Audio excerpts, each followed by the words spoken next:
AC colony ఏరియాలో cordon and search programme నిర్వహించడం జరిగింది. ఈ ప్రోగ్రాంలో ప్రతి ఇల్లు క్షుణ్ణంగా పరిశీలించి చెక్ చేసి అక్కడ ఏరియాలో ఎవరైనా అసాంఘిక కార్యక్రమాలు చేసేవాళ్ళు ఎవరైనా ఉన్నా కానీ, అసాంఘిక చట్ట వ్యతిరేకమైన చర్యలు చేసేవాళ్ళు కానీ ఎవరైనా ఉన్నా కానీ అట్లాంటి యాక్టివిటీస్ పరిశీలించడం జరిగింది. దీనిలో భాగంగా కొంతమంది సస్పెక్ట్ పర్సన్స్ని అదుపులోకి తీసుకోవడం జరిగింది. ఒక ఇద్దరిని వాళ్ళని విచారించి పంపడం జరుగుతుంది. తర్వాత సరైన పత్రాలు లేని వాహనాలను కూడా సీజ్ చేయడం జరిగింది.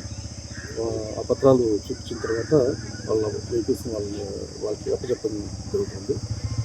దీని యొక్క ముఖ్య ఉద్దేశం ఏంటంటే ఇల్లీగల్ యాక్టివిటీస్ని కంట్రోల్ చేయటం, గాంజా లాంటి యాక్టివిటీస్ని, గాంజా పెడ్లింగ్, గాంజా పంజోని లాంటి యాక్టివిటీస్ని కంట్రోల్ చేయడము.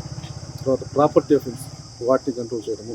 కొంతమంది ప్రాపర్టీ అఫెన్స్లు చేసే ఉద్దేశంతోనే కొన్ని ఏరియాస్లో, కాలనీస్లో వచ్చి ఇల్లు రెంట్కి తీసుకొని అక్కడ నుండి కార్యక్రమాలు చేస్తుంటారు. ఇమ్మోరల్ ట్రాఫికింగ్ చేస్తుంటారు. సో ఇట్లాంటి చట్ట వ్యతిరేక కార్యక్రమాలని అరికట్టే ఉద్దేశంతో, సంఘ విద్రోహ శక్తులను గుర్తించే ఉద్దేశంతో ఈ కార్డన్ అండ్ సెర్చ్ ప్రోగ్రామ్ని ఏర్పాటు చేయడం జరుగుతుంది.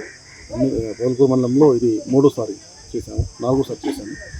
గతంలో కూడా రెవెన్యూ కాలనీ, తర్వాత శ్రీనివాస లేఅవుట్, రొన్నారెడ్డి కాలనీ, ఇప్పుడు ఏసీ నగర్ కూడా చేయడం జరిగింది.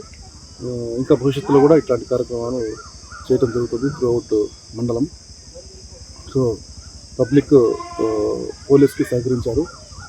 పబ్లిక్కి పోలీసుల వినపం ఏంటంటే ఏదైనా ఇన్సిడెంట్ జరిగేటప్పుడు కాకుండా ఇన్సిడెంట్ జరగముందే దానికి సంబంధించిన ఇన్ఫర్మేషన్ పోలీస్కి ఇస్తే కనుక ప్రివెంటివ్ మెజర్స్ తీసుకొని ఎట్లాంటి అవాంఛనీయ సంఘటనలు జరగకుండా చూసుకునే బాధ్యత పోలీస్ తీసుకుంటుంది. సో ఈ కార్యక్రమంలో అందరూ పబ్లిక్ అంతా కోఆపరేట్ చేశారు. అందరికీ ధన్యవాదాలు. Thank you. ఈ టెక్నో ఒలింపియాడ్, సివోస్పార్క్, మెడిస్పార్క్ వంటి ఆధునిక అకాడమిక్ ప్రోగ్రామ్స్ ద్వారా విద్యార్థుల్లో లాజికల్ థింకింగ్, సైన్స్ అవగాహన మరియు విశ్లేషణాత్మక నైపుణ్యాలను అభివృద్ధి చేస్తూ సిబిఎస్ఈ అండ్ స్టేట్ బోర్డు కరికులంలలో అత్యుత్తమ ఫలితాల సాధనకు దృఢమైన పునాది వేస్తోంది నారాయణ. అనుభవజ్ఞులైన అధ్యాపకుల సమగ్ర మార్గదర్శకత్వంలో ప్రతి విద్యార్థిలో logical thinking and analytical skills కి పదును పెట్టి జాతీయ స్థాయి విజేతలుగా తీర్చిదిద్దుతూ వారి ప్రతిభను శిఖరాగ్రాలకు చేరుస్తోంది నారాయణ. అత్యాధునిక డిజిటల్ క్లాస్ రూమ్స్, అత్యుత్తమ ఫిజిక్స్ అండ్ కెమిస్ట్రీ ల్యాబ్స్ తో కూడిన సాంకేతికతతో కూడిన విద్యా వాతావరణం, విశాలమైన ప్లేగ్రౌండ్, పరిశుభ్రమైన డైనింగ్ హాల్లో రుచికరమైన పోషకాహారం, సౌకర్యవంతమైన హాస్టల్ సదుపాయాలు కల్పిస్తోంది నారాయణ. 2026-27 విద్యా సంవత్సరానికి అడ్మిషన్లు ప్రారంభం. వావిలేటిపాడు, ధనలక్ష్మీపురం, నెల్లూరు.